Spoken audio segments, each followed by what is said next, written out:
Eu quero começar a te contar hoje um pouco da minha história.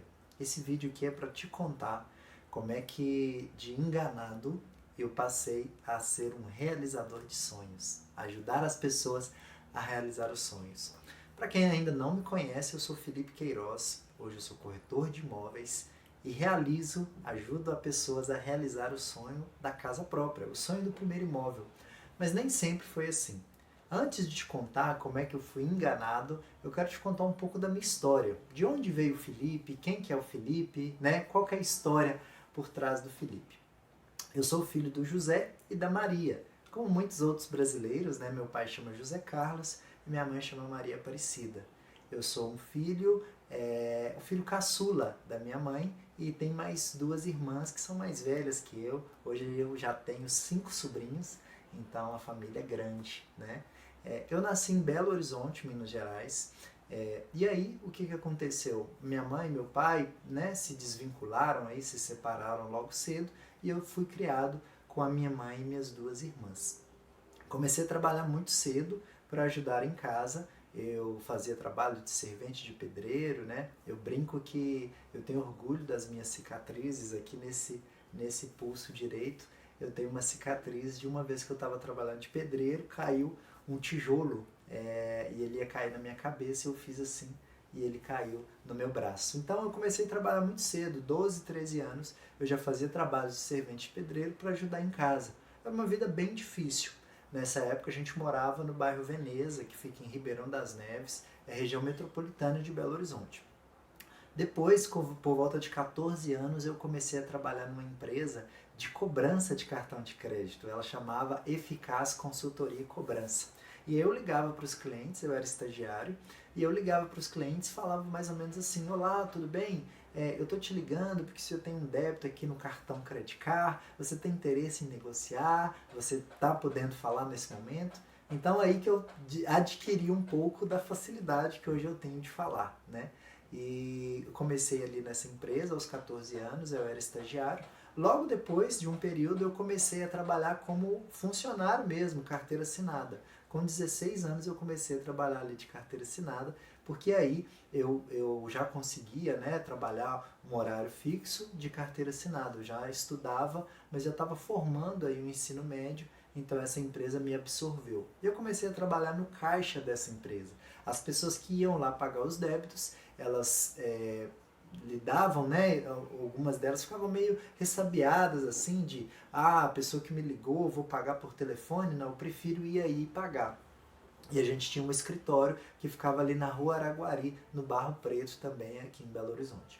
E aí aconteceu que eu fiquei nessa empresa durante em torno de 1 ano e meio a 2 anos, e aconteceu um erro. Eu cometi um erro que foi muito grave, digamos assim. A minha agência do Banco Bradesco era nessa rua mesmo, na Rua Araguari. E a minha conta no Banco do Bradesco era na mesma agência em que a empresa tinha conta. Então alguns clientes iam lá pagar e ele falava assim: e as próximas parcelas, como é que eu faço? E aí eu falava com eles: olha, você pode pagar por boleto, a gente envia o boleto para você, ou se você quiser, você pode depositar na nossa conta, que fica aqui no Banco Bradesco, nessa rua mesmo. E aí eu passava para eles a conta, agência 3077, dígito 5, que é a minha agência até hoje, e o número da conta da empresa. E aí, como era a mesma agência do Banco Bradesco, um dia eu, sem querer, passei para um cliente, ao invés de anotar os dados da conta da empresa, eu passei os meus dados bancários. Eu anotei lá, agência 3077, conta, e a minha conta é 2660, dígito 3. Eu não lembro da conta da empresa, mas a minha é essa. E eu anotei para esse cliente. E aí ele fez o pagamento, né, depositou na minha conta. Eu não tinha o hábito de olhar a conta bancária e isso passou. Depois de um tempo, o pessoal do atendimento ligou para esse cliente e falou assim: olha, seu fulano, o senhor não pagou a parcela, né? Que dia que o senhor vai fazer o pagamento? E aí ele falou assim: não, eu paguei, vou te mandar o comprovante. E aí ele mandou, naquela época não era tão comum assim, né, celular, mandar, ele mandou por e-mail. Foi na Lan House e pediu para digitalizar e mandar por e-mail. E quando chegou na empresa aquele comprovante, quem que era o favorecido? Felipe Carlos de Queiroz. Sou eu. E aí o que aconteceu? A empresa me chamou, queria entender o que estava acontecendo, né? Será que eu realmente estava tentando passar a perna na empresa? E aí eu expliquei essa mesma história que eu estou te contando agora. E aí a empresa entendeu, mas ao mesmo tempo ela falou, olha, Felipe, é um erro muito grave, é algo muito sério que a gente não pode concordar. Então, hoje você vai ser desligado da empresa. E aí o meu mundo desabou naquele momento. Eu tinha aí por volta de 18 anos, era o meu primeiro emprego, até que enfim eu estava conseguindo ajudar minha mãe em casa, né? Nessa época minhas irmãs já eram casadas, elas casaram muito cedo, então só morava eu e minha mãe. E aí eu estava conseguindo ajudar minha mãe e de repente por um erro eu joguei tudo por água abaixo. E aí eu fiquei desempregado, né? Comecei a pegar aí o seguro-desemprego. E aí eu comecei a cadastrar bancos de currículos, essa coisa toda. E aí consegui uma vaga para vendedor de produtos cosméticos lá na DEC Minas. DEC Minas é um braço do apoio, do grupo Apoio, né? Que tem o Super Nosso, o Apoio, o Santa Terezinha e o DEC Minas. Então a gente vendia cosméticos para lojistas. A gente ligava para esses lojistas e perguntava, olha, você está precisando de shampoo seda, condicionador? A gente representava a marca Pampers também, Johnson. Então tinha algumas marcas que a gente representava. A gente representava também o Nutella e era massa porque nessa época eu conseguia comprar Nutella por um preço bem baratinho. Então foi a época que eu mais comi Nutella na minha vida. E aí a gente fazia esse tipo de venda, né? De venda ligando para os clientes. Aconteceu que nesse período eu fiquei lá por volta de 11 meses, entrou uma supervisora nova. Espero que ela não esteja me vendo. O nome dela é Daniele. Na época eu até tinha uma rixa com ela, mas depois passou. Hoje em dia, nada, né? E eu vejo que tudo que acontece nas nossas vidas, é um aprendizado, na verdade. E aí essa Daniele, essa supervisora entrou, e aí a gente começou a bater boca e tal. Eu era muito imaturo ainda, não sabia entender que a gente tem que, né, acatar o que a gerência fala. E aí ela também me mandou embora. Então, novamente, eu me vi desempregado e novamente sem condições de ajudar a minha mãe. E aconteceu que logo em seguida eu comecei no meu emprego na fábrica de refrigerantes da Del Rey. Fica lá em Ribeirão das Neves, e aí era um trabalho próximo aonde eu morava. E aí foi massa. Eu entrei lá através de uma indicação de uma amiga minha. Ela falou, olha, tá precisando aqui. Eu fui para a entrevista, né, sem ter experiência nenhuma, porque a vaga era para auxiliar contábil. Eu não sabia nada de contabilidade. Já tinha trabalhado de cobrador e aí fui depois trabalhar de vendedor, mas não entendia nada de contabilidade. Foi quando eu fui lá para trabalhar na Belo Horizonte Refrigerantes, né, que fabricava o refrigerante Del Rey. Fabrica ainda o refrigerante Del Rey, é muito comum aqui em Belo Horizonte, Minas Gerais toda. Aconteceu que na hora da entrevista, né, a supervisora, que se chama Selma, e eu inclusive tenho muito a agradecer ela contribuiu muito para o meu crescimento profissional. E aí ela falou, olha, você não tem experiência e tal, mas aí eu tava com muita vontade de trabalhar. Eu falei, olha, Selma, me dá uma oportunidade, porque eu tenho certeza que eu vou me dedicar ao máximo. Eu não sei nada de contabilidade, mas você tem a minha palavra que eu vou dedicar muito. E aí eu lembro que ela perguntou assim, mas como é que você vai trabalhar muito? Eu falei assim, Selma, meu nome é trabalho e meu sobrenome é hora extra. Ela caiu na gargalhada naquele momento e acabou dando certo, né? O meu discurso foi válido. E aí eu consegui esse emprego lá na Del Rey. Trabalhei lá por uns 2 anos, eu fazia classificação contábil. Não sei se você entende de contabilidade, mas classificação contábil era a gente recebia as notas dos fornecedores e a gente fazia classificação, o CFOP. É um código lá da Receita, eu não lembro bem a sigla. Então, por exemplo, a nota era para um produto que ia ser usado na fabricação do refrigerante. Aí a classificação era produto a ser usado na fabricação de produtos. Era um serviço, aí era uma outra classificação.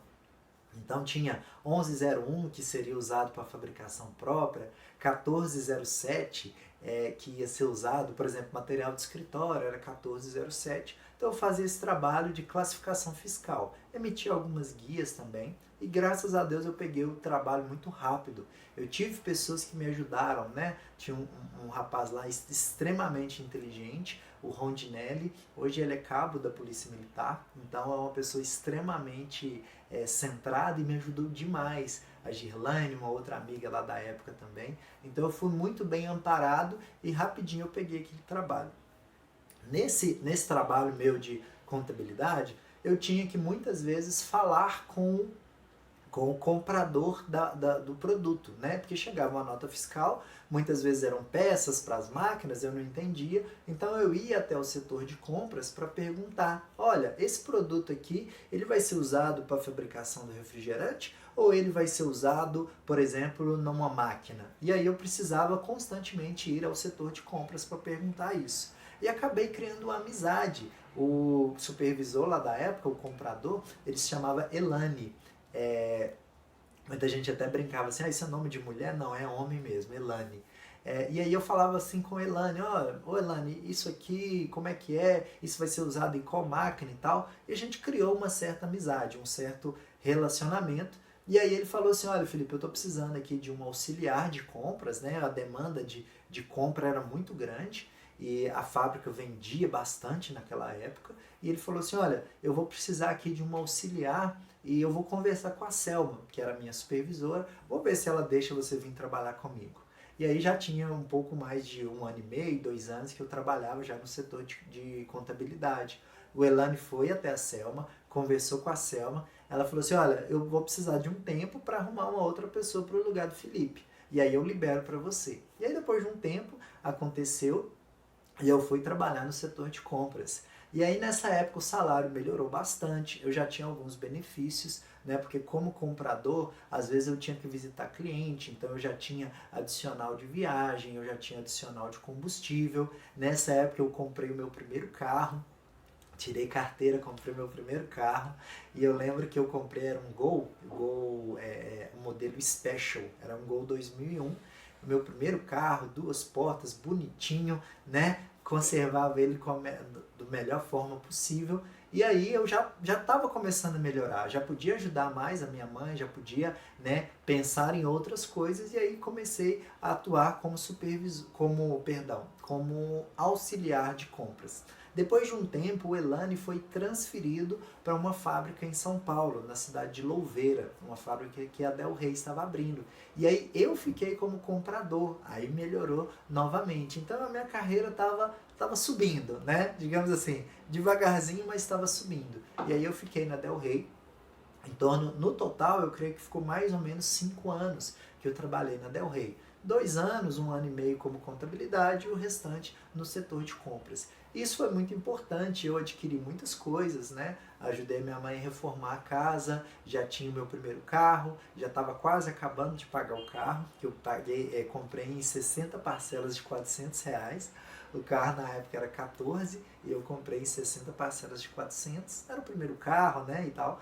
E aí eu estava quase acabando de comprar o carro.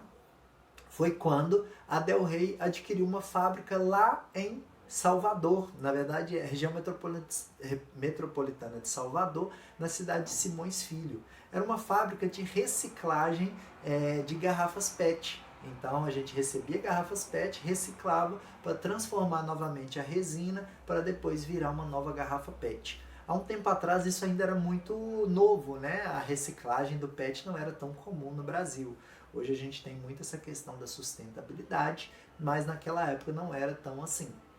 E aí aconteceu que feito o convite para o Elane, né, que era o comprador, e como a gente era comprador, a gente lidava muito com o dono da fábrica.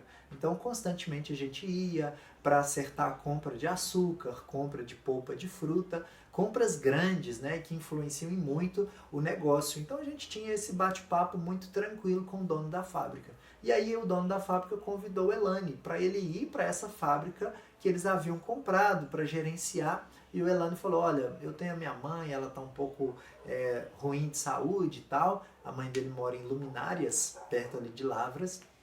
Então eu não posso ir nesse momento. Mas por que você não chama o Felipe? O Felipe é muito competente. E aí eu lembro que o gerente da fábrica falou com o Elane, Elane, o Felipe é muito novo, não sei se ele vai dar conta. Aí o Elane, mais uma vez, mais uma gratidão, né? Mais uma pessoa iluminada que chegou no meu caminho. O Elane falou assim, pode confiar, eu tenho certeza. Na época que eu fui lá para São Paulo, né? O Felipe deu conta, ficou aqui na fábrica e tomou conta de tudo. E aí nessa época o Elane já tinha voltado de São Paulo. Então ele falou assim, pode confiar no Felipe que eu tenho certeza que ele não vai te decepcionar e ele vai dar conta sim. E aí eu fui convidado para ir uma semana antes, né, lá em Salvador, para conhecer tudo, para saber se eu ia ficar. E aí, uma semana depois, eu comecei a trabalhar lá na Bahia Pet Reciclagem, uma fábrica que fica lá em Simões Filho, em Salvador. Então, nessa época aí, eu tinha aí meus 20 e poucos anos e aí fui trabalhar como gerente de uma fábrica. Inicialmente eu fui como financeiro e depois me tornei o gerente da fábrica. E olha o tamanho da responsabilidade, né? De sair de um lugar que a gente conhece, da cidade onde que você mora, para ir para uma cidade distante, né? E Salvador fica mais de 1.500 quilômetros de Belo Horizonte, então fica um pouco distante. E aí o que aconteceu? Eu fui para Salvador, né? Fui trabalhar na Bahia Pet e deu muito certo. Eu logo peguei todo o trabalho que eu precisava fazer. Aí era uma área diferente, eu era comprador, mas não tinha experiência na área financeira. E aí me esmerei ali, comecei a perguntar muito, comecei a estudar muito e logo eu já estava dominando aquele trabalho. Em Salvador eu conheci pessoas maravilhosas, não apenas na fábrica, mas em outros locais também, né? Amigos, fornecedores. Lá em Salvador, para explicar um pouco para você que tá ouvindo, lá em Salvador a Del Rey comprou a fábrica, mas manteve toda a estrutura. Todos os funcionários eram os mesmos. Essa fábrica já estava funcionando. Então ela só comprou, mas deixou ela funcionando. E eu, digamos, era os olhos da Del Rey ali em Salvador. Então eu fiz uma amizade com o corpo, né, o corpo de trabalho daquela fábrica e eu fui muito bem acolhido. O baiano é muito receptivo e eu falo que é a minha segunda terra. Minha primeira terra é Minas Gerais, mas a segunda terra é a Bahia e eu amo a Bahia. Morava ali em Estela Maris, né? É próximo, é uma praia ali no litoral norte de Salvador. As belezas naturais de Salvador, tudo é muito lindo, tudo é muito bonito. E ali em Salvador, o trabalho foi andando, eu conheci várias pessoas que me falavam de outras oportunidades de negócio. Porque nesse momento, meu salário, tipo assim, mais que dobrou. Então, nessa época, digamos que o dinheiro já estava sobrando. E ali em Salvador, eu morava numa casa que era da empresa, eu almoçava e jantava na empresa, eu tinha um carro da empresa, então meus custos eram bem pequenos, eram muito pequenos mesmo. Eu conseguia juntar o dinheiro com facilidade. Eu comecei a conversar com um, conversar com outro, e essas pessoas foram me falando de oportunidades de negócios. Foi aí que eu descobri que eu poderia aplicar o meu dinheiro e usar o meu dinheiro de outra forma. Então eu comecei a comprar veículos. Comprava veículos e revendia. Então eu tinha ali o meu trabalho, né, no horário normal, e aí nos extras, nos finais de semana, eu fazia essa atividade de veículos. Inclusive, recentemente eu olhei, eu tenho umas planilhas, né, eu sempre gostei muito de Excel, de planilhas, eu brincava assim, entre o Word e o Excel, eu sou do Excel, eu sou das contas, dos cálculos. E aí eu seguia essas planilhas, perdão, eu controlava nessas planilhas todos os carros que eu comprava e que eu vendia. Então eu já comprei assim, mais de 50 carros, eu tenho a placa de cada um deles anotada. E aí aconteceu que em 2013, final de 2013, meados aí, 2014, a fábrica começou a perder muito cliente, a Del Rey começou a perder clientes, né? Algumas decisões estratégicas que acabaram não dando certo, então a Del Rey começou a diminuir o volume de produção de refrigerante aqui em Minas Gerais, o que impactou numa produção menor lá na fábrica da Bahia. Então o serviço começou a diminuir, as contas começaram a atrasar, a gente não tinha faturamento, então as coisas pioraram e muito. foi quando eu decidi, eu já estava lá na Bahia por volta de 3 anos e meio, quase 4 anos, que eu queria voltar para Belo Horizonte. A minha mãe já estava num quadro um pouco difícil de saúde, eu queria estar próximo dela. Eu queria ajudar de forma mais próxima, assim. Eu morava em Salvador, mas eu vim em Belo Horizonte, às vezes de 2 em 2 meses, e vinha só no final de semana. O volume de trabalho na fábrica era grande e eu ainda tinha outros negócios, então acabava ficando muito difícil. E aí eu tinha um dinheiro guardado lá, né, que eu fui fazendo as minhas economias, então eu falei, olha, eu vou voltar para Belo Horizonte e vou deixar isso aqui. Aí eu pedi demissão da fábrica, estava muito desgastante você lidar com fornecedores que às vezes não estão sem receber, você lidar com clientes que não pagam os boletos, então estava muito desgastante nesse momento e eu decidi voltar para Belo Horizonte. Ao voltar para Belo Horizonte, eu pensei, bom, e agora? O que eu vou fazer? Né? Agora eu tenho um dinheiro, eu tenho umas economias, como que eu vou aplicar esse dinheiro? O que eu quero para o meu futuro? Né? E aí, como eu estava nesses 4 anos aí de trabalho lá na Bahia Pet frenético, eu queria durante um momento também descansar. E aí eu voltei para Belo Horizonte, e aí foi conversando com o meu cunhado, com o Lucas, ele me falou que ele construía casas. Ele tinha alguns investidores que construíam casas, eram casas geminadas, e depois eles vendiam essa casa. E aí a gente brinca, né? Ele fez uma continha de padeiro para mim lá, que se eu investisse tantos R$ 1.000 nessa casa, gastasse tanto para construir, depois eu revenderia essas casas e teria um lucro muito bom. E aí eu poderia, inclusive, fazer isso de novo. Eu falei, interessante isso, né? Fala mais sobre isso, como é que é esse negócio? E aí eu conversei com ele, a gente teve várias conversas, eu visitei algumas casas que já estavam prontas e eu fiquei muito interessado nisso. Mas eu queria só deixar um gancho aqui para você, que às vezes o que parece ser muito interessante pode não ser tão bom quanto parece. Principalmente quando você não tem o conhecimento necessário. E nessa época eu não entendia sobre imóveis, eu não entendia sobre compra, venda de imóveis, eu não entendia sobre construção. O meu cunhado entendia sobre construção, eu não entendia nada. E aí eu achei que aquilo seria um excelente negócio. E aí embarquei naquele negócio. O meu cunhado começou a procurar e aí um corretor ofereceu para o meu cunhado um lote que estava vendendo. O lote fica no bairro Recreio dos Bandeirantes, na cidade de Esmeraldas, que ficava coladinho em Ribeirão das Neves, né, onde que eu morava nessa época. E aí esse corretor ofereceu para o meu cunhado, olha, tem uma oportunidade incrível, lote plano, numa avenida principal, tem ponto de ônibus na porta, próximo aos comércios, vai ser fantástico, vocês vão fazer a casa e vão vender logo em seguida. E eu falei, beleza. Aí meu cunhado me chamou lá, eu fui ver o lote, o preço estava bem razoável pela época, cabia no dinheiro que eu tinha, eu falei, beleza, vamos arriscar, vamos lá. E aí estava nascendo o meu primeiro negócio em imóveis, né? Eu fui lá, comprei esse lote. Quando eu comprei o lote, e aí começa o começo da história. Quando eu comprei o lote, o combinado era o seguinte, eu daria um sinal para esse corretor e após um tempo, quando a escritura e o registro ficassem prontos, eu pagaria o restante. No dia da escritura, eu pagaria o restante, quando o lote estivesse efetivamente no meu nome. Então a gente deu um sinal, o lote na época custou R$ 43.000. E aí eu paguei 10 mil como sinal para garantir aquele lote. E aí quando a escritura ficasse pronta, eu pagaria os 33 mil restantes. E aí começou a transcorrer a construção, né? Porque aí eu queria ver o negócio andando logo. Eu queria construir as casas logo para que depois eu pudesse vender essas casas e ter um lucro. E aí aconteceu que a gente começou a passar máquina lá no lote, começou o trator a limpar, e aí a construção estava transcorrendo. E aí sempre eu cobrando o corretor, olha, cadê a escritura, cadê o proprietário? E ele sempre falava assim, não, o proprietário está acamado, mas ele já vai melhorar, a gente vai lá para fazer a escritura. Não, o proprietário está viajando, mas assim que der a gente vai lá para fazer a escritura.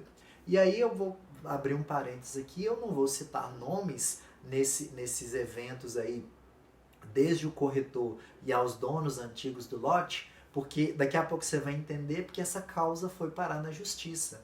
E aí, como está na justiça, como tem uma fraude envolvida, olha para você ver, tem uma fraude envolvida nesse processo, então eu não vou citar nomes aqui para não atrapalhar até mesmo essa questão da justiça. Então eu falava com o corretor, cadê o proprietário, eu preciso, e ele não resolvia isso. E aí a obra foi transcorrendo, eu construí lá nesse terreno duas casas, são duas casas geminadas, casas fantásticas, lindas. Qualquer dia eu posto uma foto aqui para você ver.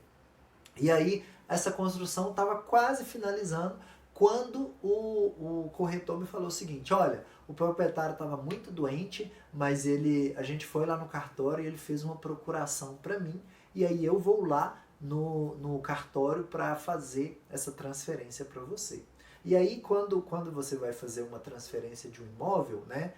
Por exemplo, eu estou comprando o imóvel do João, então eu preciso estar presente e o João também precisa estar presente. Caso o João não possa estar presente, ele pode fazer um documento que se chama procuração pública. Então ele pode fazer uma procuração pública para que outra pessoa represente o João. Isso é perfeitamente comum. E eu fui lá no cartório onde que a gente faria escritura e eles falaram: não, se ele trouxer a procuração pública, tá tudo ok, porque essa procuração pública é emitida também por um outro cartório, então tá tudo certo. E aí ele falou assim: não, o fulano vai lá no cartório emitir uma procuração pública e tá tudo certo. E aí foi lá o corretor e foram os dois proprietários. E aí daqui a pouco você vai entender o porquê do entre aspas. Foi o corretor e os dois proprietários, fizeram a procuração pública, e aí fui eu e o corretor, né, representando os proprietários, e fizemos a escrituração do nosso imóvel, do meu imóvel. Então eu transferi o imóvel para o meu nome, registrei o imóvel para o meu nome e ufa, tá tudo resolvido, agora o lote está no meu nome, agora eu já posso vender. A construção das casas finalizaram e aí eu vendi uma dessas casas, né? Eu já tinha vendido uma dessas casas, o lucro ficou interessante e eu já estava empolgado, falei, beleza, já vendi uma dessas casas, agora eu já posso vender a outra e tal. E aí no finalzinho da construção faltou algum dinheiro para me terminar de construir as casas. Então eu tinha pegado um empréstimo no banco, porque eu já sabia que assim que a casa ficasse pronta eu ia vender, e aí eu pagaria o empréstimo no banco. Então quando eu vendi uma das casas, eu falei assim, maravilha, agora eu já vendi uma das casas, agora é correr pro abraço. Eu vou lá, pago o empréstimo no banco, e aí daqui a pouco eu posso vender outra casa, embolso o lucro, e já estava pensando em comprar outros lotes para fazer novamente essa venda, né, essa operação. E aconteceu que um dia, logo depois que eu vendi a casa, um dia eu recebi uma ligação, um número que eu não conhecia, eu atendi, alô? E essa pessoa falou assim, oi, é o Felipe? Eu falei, sim, é o Felipe, tudo bem? E eu já estava pensando, é um comprador da outra casa, porque eu tinha feito uma faixa lá com o meu telefone, né? Oi, tudo bem, pode falar. E essa pessoa falou assim, olha, Felipe, você construiu no lote do meu pai. Aí eu falei assim, peraí, como é que se chama seu pai? E ela falou o nome do pai, que era aquela mesma pessoa que estava lá no documento do imóvel. Eu falei, sim, eu construí no nome do seu pai. Mas qual que é o problema disso? Ela falou assim, o problema é que meu pai é falecido. E o meu pai faleceu tem 20 anos. Meu pai faleceu em 1994 e já era 2014. Então, sabe quando dá uma congela, né? E naquela hora, tipo assim, eu vi tudo embaralhado na minha mente, e aí eu dei uma respirada e falei assim, não, mas peraí, deixa eu entender. Então você está me falando que a pessoa que assinou lá a procuração pública para que depois esse lote seja transferido para mim já morreu? Ela falou assim, sim, morreu. Meu pai morreu em 1994. Aí eu falei com ela assim, olha, vamos lá, calma. Me fala onde é que você tá, que eu vou ir agora pra gente conversar. Nessa hora eu estava em Ribeirão das Neves. E aí ela falou assim, olha, eu trabalho aqui na Prefeitura de Belo Horizonte, na Câmara Municipal. Eu sou assessora de um deputado. Estou aqui no gabinete número tal. Pode vir aqui que a gente vai conversar. E aí eu acelerei e fui lá para saber o que estava acontecendo, né? No caminho, imagina, minha mente, meu Deus, o que aconteceu? Quem que foi que fez isso e tal? E aí, quando eu cheguei lá, eu fui entender o caso. E o caso era o seguinte, existia um casal que era dono desse lote. O casal era composto, né, pela mulher e pelo homem, eles eram casados e tinham 3 filhos. Aconteceu que esse homem morreu em 94, então ficou a mãe e os 3 filhos. E aí esse corretor chegou até essa família e falou assim, olha, no lote lá, Recreio dos Bandeirantes, muitas pessoas estão interessadas em comprar o lote lá. Vocês não querem vender o lote de vocês lá? E aí a mãe, essa mulher, falou o seguinte, olha, eu até tenho interesse em vender, só que eu tenho que fazer primeiro o inventário, porque o meu marido morreu. E aí o corretor, né, falou, combinou lá com eles, não, não precisa não, a gente dá um jeito. E aí esse jeito que eles deram foi arrumar uma pessoa para se passar pelo falecido e ir no cartório assinar a procuração para que o corretor assinasse a escritura. Então, olha o tamanho da confusão que eu entrei. Então, a pessoa da qual eu havia comprado o lote havia morrido. Então, existia uma fraude nisso aí. E agora eu estava sabendo da fraude. Agora eu fui apresentado essa fraude e o que eu ia fazer? Né? Eu já pensei, poxa, empréstimo no banco, eu já vendi uma das casas, o contrato tem multa, o que eu vou fazer agora? E aí eu conversei, entendi melhor com aquela pessoa ali que estava me falando, e ela só me falou isso porque ela era uma das filhas, e o dinheiro que eu já tinha passado para o corretor, os 10 mil reais, ele deu uma parte para a família, mas não deram a parte dessa filha. E aí sempre falavam com ela, não, quando ficar tudo pronto você vai receber. Não, quando o proprietário acabar a casa você vai receber. E aí ela não recebeu a parte dela. Por isso que ela foi até a Polícia Civil, pegou lá no cartório meu nome, foi até a Polícia Civil, ela tinha um amigo lá, e a Polícia Civil conseguiu meu telefone e foi que ela me ligou. E aí o meu mundo desabou. Nesse dia eu descobri que eu estava ferrado. Eu estava completamente... Eu nem sei a palavra que aconteceu e como que eu me senti nesse dia. Mas eu me senti muito mal. Eu saí de lá, sabe quando te dá ânsia de vômito? Coração palpita e tal. E aí, assim que eu saí do gabinete desse vereador, conversei lá com ela, eu falei, não, a gente vai dar um jeito, eu vou resolver isso aí. Pode ter certeza que a sua família não vai ficar no prejuízo. Eu saí de lá, liguei para o meu cunhado, que era quem estava me ajudando nisso, e ele falou assim, nossa, e agora? O que a gente faz? E aí a bomba estourou no meu colo. Eu era o dono do imóvel. E aí eu procurei, eu liguei para uma prima minha, que é formada em Direito, e essa prima minha falou assim, olha, ela me chama de Lipe, né? É apelido de família. Ela falou assim, Lipe, eu não sei como fazer nesses casos. Eu acabei de formar, eu tenho pouco tempo de formada. Mas eu vou te passar o telefone de uma advogada que resolveu uma causa pro meu pai, pro meu pai, e você entra em contato com ela e vê como é que você vai fazer. Porque eu não sabia, o que eu faço nesse momento? Como é que eu vou agir? Né? Aconteceu esse problema e agora? O que eu vou fazer? E aí eu fui até essa advogada conversar com ela e ela me orientou. Olha, você tem 2 opções. O lote já está no seu nome, já está escriturado no seu nome. Então você pode agir como nada tivesse acontecido, vender como se já vendeu uma das casas, ir na caixa, transferir isso e deixar que esse problema aconteça lá no futuro. Ou você pode parar o problema aqui e tentar resolver. E aí eu tinha meus valores, né? Eu fui criado numa família cristã também, uma família em que minha mãe falava muito sobre honestidade, sobre que a gente deveria fazer as coisas certas. E nesse momento o mais fácil era deixar a coisa acontecer. Era mais conveniente deixar a coisa rolar do jeito que estava. Mas não era o certo a fazer. E nesse momento eu decidi que eu faria o certo. Que doa a quem doesse era a minha responsabilidade. Eu teria que resolver isso. E aí eu fiz uma denúncia espontânea no Ministério Público contando que eu descobri uma fraude. Porque daqui para trás, até a fraude chegar em mim, ela aconteceu. Cabia a mim, eu dependia de mim fazer com que essa fraude fosse para frente. E aí eu falei assim, não, aqui ela para, eu não vou passar para frente. E aí aqui eu fiz uma denúncia espontânea. Só que isso me custou muito dinheiro. Isso me custou um dinheiro que eu não tinha. Isso me custou, assim, todas as minhas economias daqueles 4 anos lá em Salvador, ficar distante da família para tentar conseguir algo melhor, tudo isso foi por água abaixo. Por quê? A casa que eu já tinha vendido tinha uma multa contratual. Se caso eu não conseguisse conciliar esse processo, eu precisava devolver esse dinheiro para os proprietários. Então tinha uma multa de 10%. Eu havia vendido a casa na época por 125 mil. Então, 12.500 eu paguei de multa. O corretor que vendeu a casa, eu tive que pagar ele também, porque ele fez o trabalho dele. Ele juntou quem queria comprar comigo que estava vendendo. Então, ele fez a intermediação do negócio. Eu tive que pagar a comissão dele também. Eu tive que pagar advogado também. Advogado não cobra barato, é uma causa complicadíssima. Então eu tive que pagar, inclusive até hoje pago a advogada. Ela fez um parcelamento para mim e até hoje eu pago a advogada.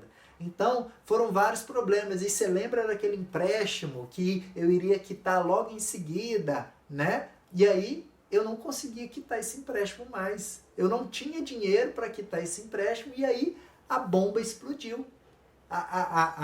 Digamos assim, a conta explodiu. Esse empréstimo foi para a estratosfera, porque era um dinheiro alto, eu não conseguia pagar. Aí o banco protestou meu nome. E aí eu comecei a estourar o cartão de crédito. E aí eu morava de aluguel nessa época e eu tinha 2 casas que estavam prontas para morar, mas eu não podia vender. Então eu fui morar em uma dessas casas. E aí a coisa, sabe, quando uma coisa puxa a outra, parece que, né, muita gente fala assim, parece que eu taquei pedra na cruz. E aí a minha vida desmoronou. Eu não tinha noção de como isso ia mudar para sempre o meu futuro. Se hoje eu estou aqui falando com você, foi por isso. Foi graças a esse dia que tudo aconteceu. E aí eu fui morar em uma dessas casas, fiquei endividado, nome no SPC, cheguei a dever quase R$1 milhão por conta disso, porque dívida em cima de dívida, juros em cima de juros, cartão de crédito estourado. Aí eu comecei a pegar dinheiro do cheque especial para pagar as contas. Eu estava sem emprego nessa época, eu tinha ficado quase 1 ano e meio sem emprego, porque eu estava tocando esse projeto das casas. Aí eu procurava emprego e as empresas olhavam o meu último salário, que tinha sido lá na Bahia, que era um salário muito alto, e eles falavam assim, a gente não vai te contratar, porque assim que você arrumar um outro trabalho, você vai deixar isso aqui. E aí a coisa foi só degringolando. Eu, tipo assim, desabei. E aí eu fui morar nessa casa, eu já não morava com a minha mãe, e aí o orgulho falou muito alto também nessa época. Eu não queria ter que voltar a morar com a minha mãe. Para mim era como se eu tivesse fracassado, né? Porque quando eu saí da casa da minha mãe, assim que eu voltei de Salvador, eu falei com minha mãe, mãe, já acostumei a morar sozinho, agora eu quero continuar morando sozinho, vou alugar uma casa e tal. E aí eu queria manter isso, eu queria manter o meu orgulho, né? Naquela época. E aí eu fui morar em uma dessas casas, numa das casas em que eu construí, Avenida dos Bandeirantes, número 1257, casa A. Eu morava na casa A e a casa B estava fechada, porque eu não podia fazer nada com essa casa, porque depois que a gente colocou o processo na justiça, agora a gente tem que aguardar a justiça resolver. E só para te dar um spoiler do processo, até hoje ainda não resolveu, mas eu creio que em breve isso irá se resolver. E daí, né? Você está ouvindo a minha história até aqui, Felipe. E daí, como é que você se tornou corretor de imóveis? Né? De enganado, como é que você começou a ajudar pessoas a comprar imóveis? E aí foi quando eu até tinha arrumado um trabalho numa usina de asfalto, uma amiga minha arrumou um trabalho para mim numa usina de asfalto, e eu trabalhava lá como assistente administrativo, só que foi logo em seguida que aconteceu todo o problema, né? Todo o processo de eu descobrir a fraude e tal, e eu estava extremamente desequilibrado emocionalmente. Eu não conseguia render, eu não conseguia fazer nada. Eu ia lá e era um mosca morta, e eu ficava, meu semblante caído, eu não conseguia produzir. Perdão. Ela pedia as coisas para me fazer, mas eu não conseguia fazer, eu estava totalmente debilitado emocionalmente. E eu nem passei na experiência. A minha amiga me ajudou ali, né?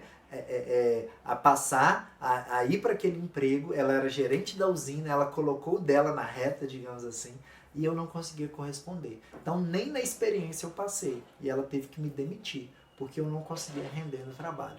Foi quando, num dia, uma pessoa que sabia da minha situação, sabia de tudo que estava acontecendo, viu uma faixa na Avenida Silva Lobo, aqui em BH, uma avenida aqui na Zona Oeste.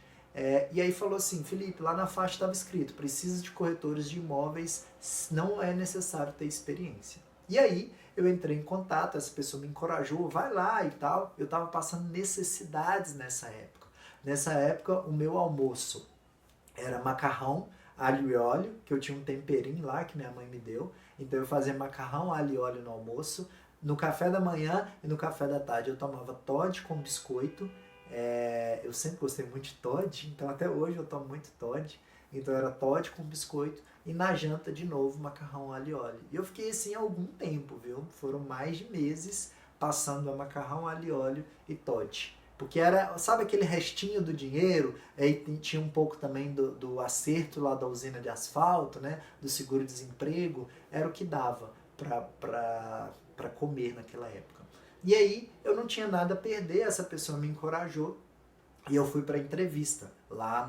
Era uma vaga para corretor de imóveis da MRV Engenharia, lá na José Rodrigues Pereira. Era o endereço lá da loja 850. Hoje essa loja não existe mais, eles mudaram ela de lugar. E aí quando eu cheguei na entrevista, o gerente era meu xará, chamava Felipe também. Ele falou assim, olha, dificilmente você vai ficar, porque você mora lá em Esmeraldas e você, para vir para cá, você tem que pagar 2 ônibus. E você falou para mim que você está precisando, que você não tem dinheiro. Como é que você vai vir para lá daqui com 2 ônibus? E a vaga era o seguinte, era para venda de imóveis, mas você recebia se você vendesse. Se você não vender, você não recebe. Então eu não tinha, né, teoricamente eu não tinha nada fixo. Não tinha ajuda de custo, não tinha almoço, não tinha passagem, não tinha nada.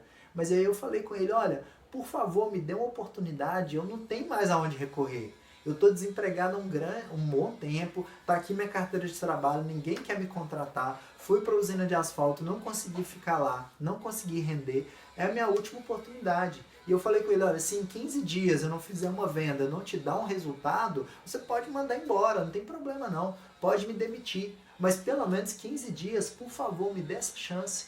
E aí ele falou assim, olha, então tá bom, se você está falando, eu vou te dar essa oportunidade. E aí eu comecei a trabalhar ali na MRV. No primeiro dia que eu cheguei, eu já entrei no site da MRV, já destrinchei tudo que eu podia saber sobre a MRV, quantos imóveis que já entregou, quantos imóveis que estão fazendo, em quais locais que tinham imóveis. Eu estava desesperado e às vezes o desespero funciona muito bem. Nessa época funcionou bem para mim. E aí foi quando eu comecei a destrinchar, comecei a perguntar muito para as pessoas. Tinha outros corretores mais experientes ali, perguntava para eles como que eu faço, o que eu tenho que fazer, como que eu lido com o cliente, como é que eu converso. E aí cada um ia me dando um toque ali. E quando foi 19 dias depois, aí eu entrei, só para marcar a data, eu entrei na MRV no dia 7 de março de 2016. Então, quando foi 19 dias depois, no dia 25 de março, eu estava sentado na mesa com o meu primeiro cliente. Ele se chama Rodrigo Mendes.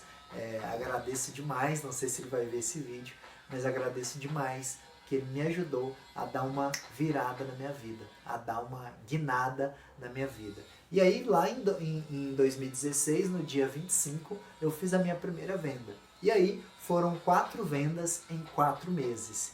E eu fiquei na loja, eu continuei lá na loja e eu continuei como corretor de imóveis e sou corretor de imóveis até agora em 2020, né? Esse vídeo agora eu estou gravando dia 13 de dezembro de 2019, agora em 2020 eu vou completar 4 anos de profissão. E aí eu quero contar, agora já como corretor, um pouco da minha trajetória. E aí eu fiquei um tempo lá na MRV. Na MRV a gente vendia imóveis mais médio alto padrão. E aí muitos corretores ali, quando o cliente Minha Casa Minha Vida ligava ou ia na loja, eles não tinham muito interesse. Porque eles achavam assim, Minha Casa Minha Vida, o cliente não tem perfil, não consegue. Tem até um corretor lá, não vou citar nome aqui, porque quando ele recebia, quando o cliente ligava, ele anotava o telefone no papel e falava assim, até uma coisa meio pejorativa, falava assim, my house, my life, quem quer? E aí todo mundo falava assim, passa pro Nunes, porque meu nome como gerente da loja também chamava Felipe, aí eles me apelidaram de Nunes, né? Meu nome é Felipe Carlos de Queiroz Nunes da Cruz, então eles me chamavam de Nunes. E aí eles falavam assim, My House, My Life pode passar para o Nunes, que ele quer. E aí eles me passavam, todos os corretores que recebiam contatos de clientes do Minha Casa Minha Vida, eles passavam para mim. E aí foi a minha bênção, porque eu estava desesperado. Eu queria muito atender. E eu entendia que o cliente Minha Casa Minha Vida também pode comprar. Talvez ele não vai ter o dinheiro para comprar à vista, ele não vai ter uma entrada muito alta, mas ele consegue comprar sim. E hoje, mais do que nunca, você sabe que tem muitas facilidades para o programa Minha Casa Minha Vida. Eu falei, por que não por que não acreditar no cliente Minha Casa Minha Vida, que esse cliente vai me trazer muito retorno. E foi aí que eu fiz 4 vendas em 4 meses. A primeira delas foi para um cliente médio padrão, que ele pagou quase a metade do apartamento à vista, e as 3 outras foram para clientes Minha Casa Minha Vida. Foi aí que eu recebi um convite para trabalhar, né, numa imobiliária, né, uma pessoa que estava abrindo um negócio, perguntou se eu não queria ser sócio dele. E aí, como eu já estava ali bem engajado, né, a cada venda que eu fazia eu me sentia mais confiante, eu comecei a mostrar o resultado, eu aceitei. Até nessa época, talvez eu nem poderia ter aceitado. Nessa época eu ainda era imaturo no negócio, mas eu fui corajoso e aceitei esse desafio e montei um negócio em sociedade com esse corretor. Com esse corretor não, com essa outra pessoa que estava, ele também era do ramo imobiliário, mas ele atuava em outra área e ele queria montar um negócio. E aí a gente montou um negócio em sociedade, e aí que eu saí de dentro da loja que eu estava para montar o meu próprio negócio. Logo depois, aí 4 meses depois, ele saiu do negócio. Ele falou assim, olha Felipe, eu recebi a oportunidade, vou ir para os Estados Unidos, vou construir a minha vida lá, então eu estou saindo do negócio. E aí eu comecei esse negócio sozinho. Foi aí que nasceu a Felipe Queiroz, né? Nem se chamava Felipe Queiroz na época, só chamava Felipe, que era o meu nome. Mas aí nasceu a Felipe Queiroz Imóveis. E de lá para cá, né, altos e baixos, meses vendendo, meses não vendendo, mas quando eu comecei a entender melhor que eu deveria focar no cliente, eu não deveria focar no produto. Eu comecei a entender que se eu buscasse ajudar aquela pessoa que me ligou, aquela pessoa que sentou ali na mesa, aquela pessoa que quer uma ajuda minha, eu poderia vender muito mais, porque a venda é consequência. O trabalho de venda é eu mostro para você como eu posso te ajudar, você fala assim, olha, eu estou precisando de ajuda aí, eu ofereço para você essa ajuda e aí dá certo a venda. A venda nada mais que é isso, é ajudar. E aí depois desse período, quando eu comecei a não ter resultado, em 2016, 2017, até meados ali de 2018, eu comecei a estudar muito sobre como vender melhor, sobre como divulgar, né, o meu trabalho. Aí que o jogo mudou para mim, aí que o jogo virou. E aí eu comecei a ter muitos mais clientes, e a cada vez eu tenho mais clientes e mais clientes eu consigo ajudar. Então hoje, quando você olha nas redes sociais, quando você vê no Instagram, vê no meu Facebook, ou até no YouTube, e você vê tantas pessoas que realizaram os sonhos dela, foram graças àquele problema que me aconteceu lá em 2014. Então aquela, digamos, maldição que me aconteceu foi fruto daquilo que aconteceu lá em 2014, de eu ser vítima de uma fraude. Eu consegui sair disso, eu consegui abstrair e renascer como se fosse uma fênix, né? Renascer das cinzas, eu estava totalmente quebrado e hoje eu me orgulho muito do Felipe que eu sou. Hoje eu não me vejo de outra forma, hoje eu tenho muita gratidão por tudo que aconteceu, gratidão até inclusive pela fraude que aconteceu, porque hoje eu sou um homem diferente, eu sou um homem casado, eu construí a minha família, eu tenho um negócio sólido, a gente tem crescido cada dia mais e eu sou muito grato por isso que aconteceu. E aí eu falei lá no comecinho do vídeo, né, que eu vou te explicar a história do que foi enganado para aquele que realiza sonhos. E hoje eu tô aqui para ajudar pessoas a realizar esse sonho, para ser íntegro com essas pessoas, para ensinar para elas e mostrar para elas, olha, não vai por esse caminho aqui não, que ele pode parecer fácil, mas ele vai te trazer um problema. E hoje eu ensino, né, o que eu tento fazer ao máximo, dar informações cada dia mais, explicar o máximo possível todo processo de compra de um imóvel para ajudar você a também realizar o seu sonho. Para que você não caia em armadilhas aí, como eu caí lá atrás. Mas eu precisei cair, você não precisa cair. Você pode não passar por todo esse processo. E você pode só aproveitar a coisa boa, que é comprar um imóvel, que é realizar o sonho. E hoje eu me alegro a cada sonho realizado, a cada abraço que eu recebo, a cada depoimento que eu recebo de pessoas falando assim: Felipe, você transformou minha vida, você me ajudou. Eu achava que eu nunca conseguiria e você acreditou, né? Outro dia um cliente falou comigo: você fez muito mais por mim do que pessoas da minha própria família. Isso não tem preço. Ajudar pessoas não tem preço. E é por isso que o meu compromisso é ajudar cada dia mais e mais pessoas. Esse foi assim um apanhado da minha história. Espero que você se identifique em algumas coisas, talvez, que você goste, se você ficou em dúvida de algo, mande para mim, vamos conversar. Se essa história te ajudou de alguma forma, deixa aqui um comentário para que eu veja e eu vou ficar muito feliz. E tenha certeza, realizar sonhos, né? Sonhos valem a pena e eu quero te ajudar a realizar o seu também. Um forte abraço e obrigado por ter ficado aqui comigo. Obrigado por me dar a oportunidade de contar um pouco do Felipe Queiroz antes do Felipe, antes dele ser quem eu sou hoje. Um forte abraço e até uma próxima.